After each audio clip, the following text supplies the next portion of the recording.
If you had a chance to spend 8 euros versus 300 US dollars for the same thing, which one would you choose? We chose the 8 euro option and did a self-guided Mykonos walking tour at our pace and probably got better pictures.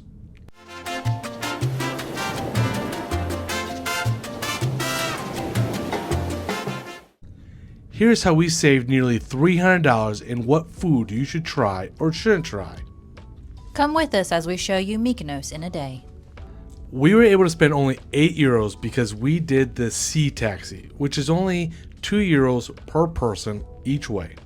Since gangway down is at 8:30 a.m. and all aboard was at 7:30 p.m., we had more than enough time to do what we wanted.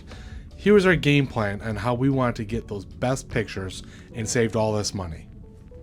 So when you go out to get your tickets for the water taxi, they make it super easy. They give you say, I want round trip. They say blue is for going and red is for coming back. And they literally hand you a paper that's printed in 2 different colors.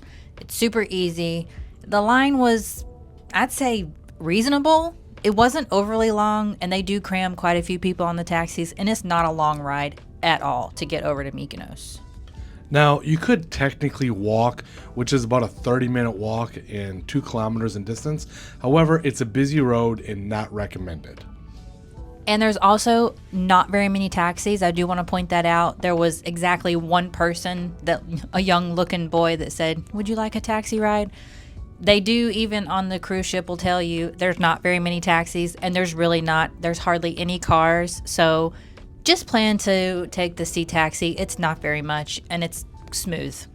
Now, Mykonos is one of those places where you want to be the first ones off the ship. And the reason why is because there's going to be so many people want that famous, iconic photo. Now, there's 2 different windmills that have that famous, iconic photos, but pretty much everyone goes to one first. So we did something a little bit different. So the little trick is everyone goes to what is called, and it's the same on Google Maps if you're using the offline maps, is the Windmills of Mykonos. There's, I want to say 4 or 5 of them.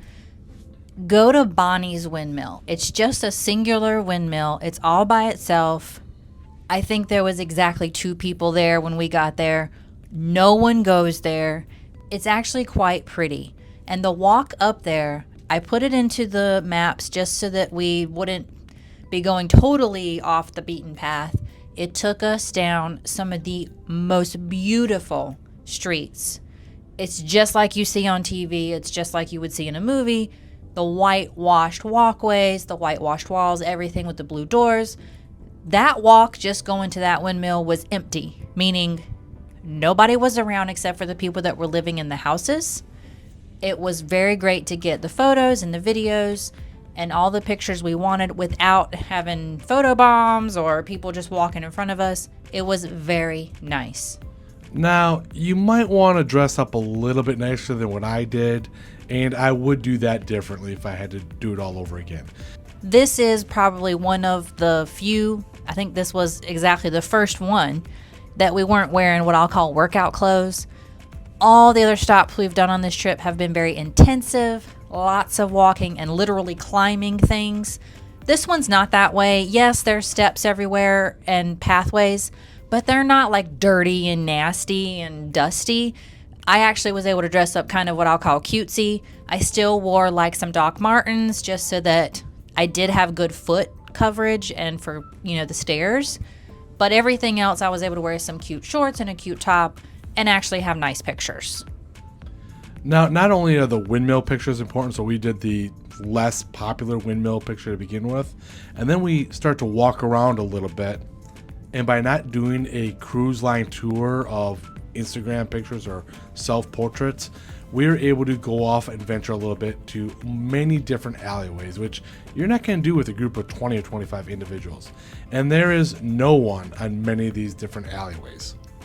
Yes, for sure. The path that we were taking, literally just walking toward the windmills of Mykonos, but kind of not really using kind of a rough estimate of the path. I wouldn't say we followed it exactly, but just looking and saying, hey, that looks cool, and we walked that way. Hey, this looks really pretty, and we walked that way. It wasn't a stringent, now we're going to go here, now we're going to go there, like it would be on an excursion.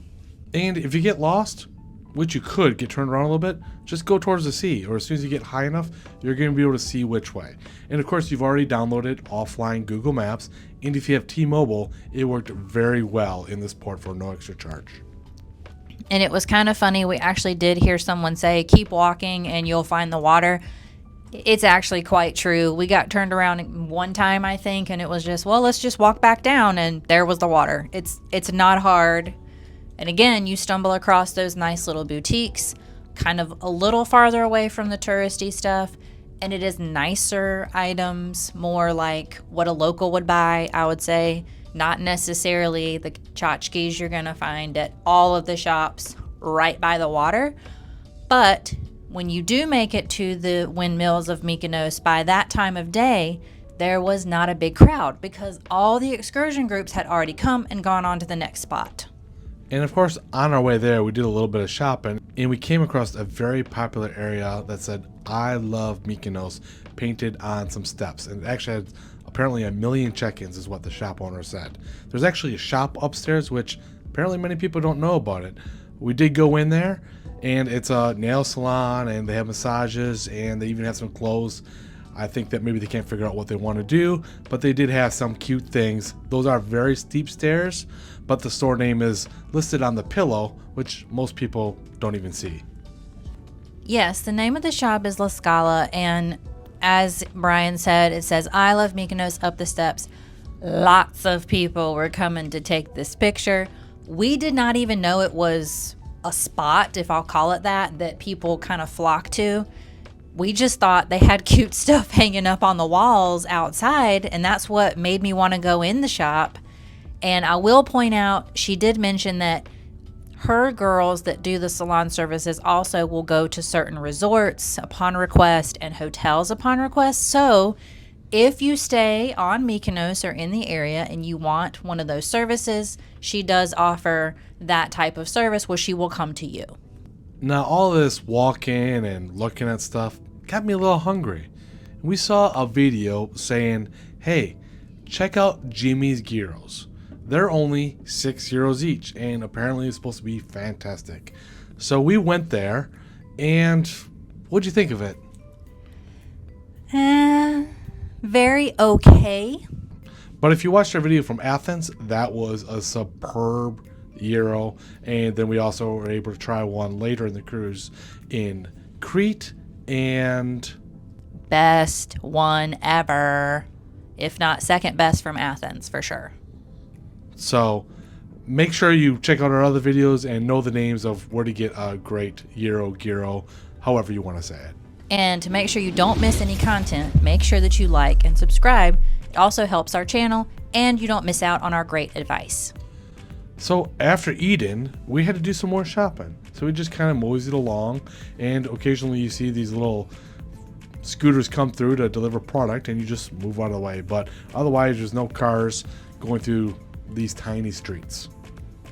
It is all pedestrian traffic, and it felt at times a little crowded, but that was really toward mid-morning, middle of the day, around lunchtime when everyone was looking for food.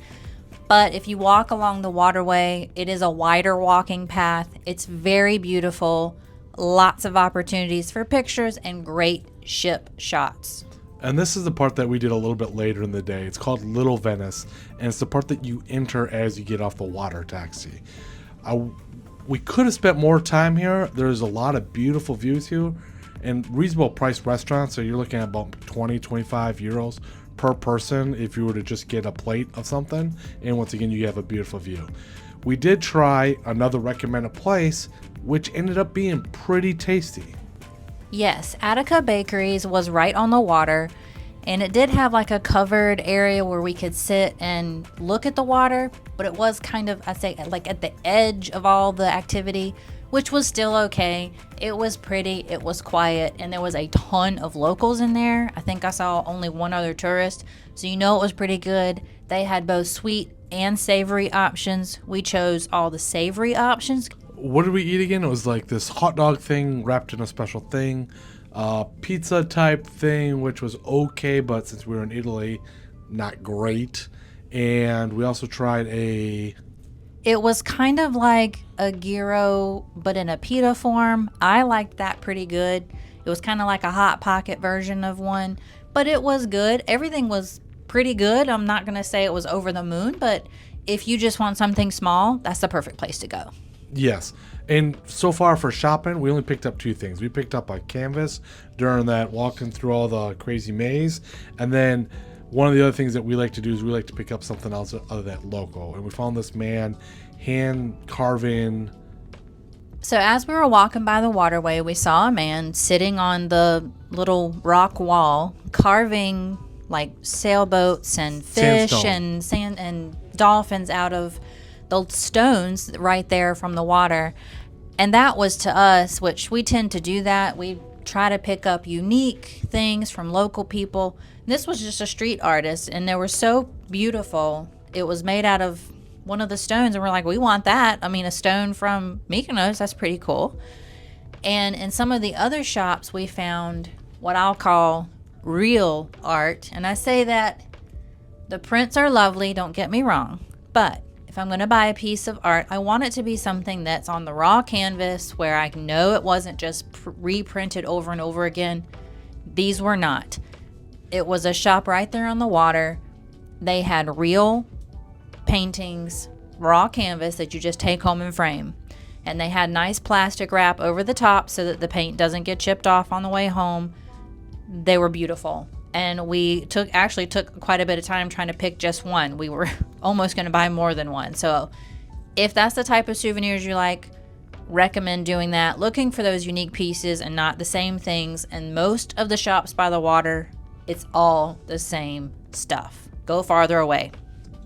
So not counting the sea taxi ride time, we spent about 3.5 to 4 hours actually in port, taking pictures, shopping, and eating.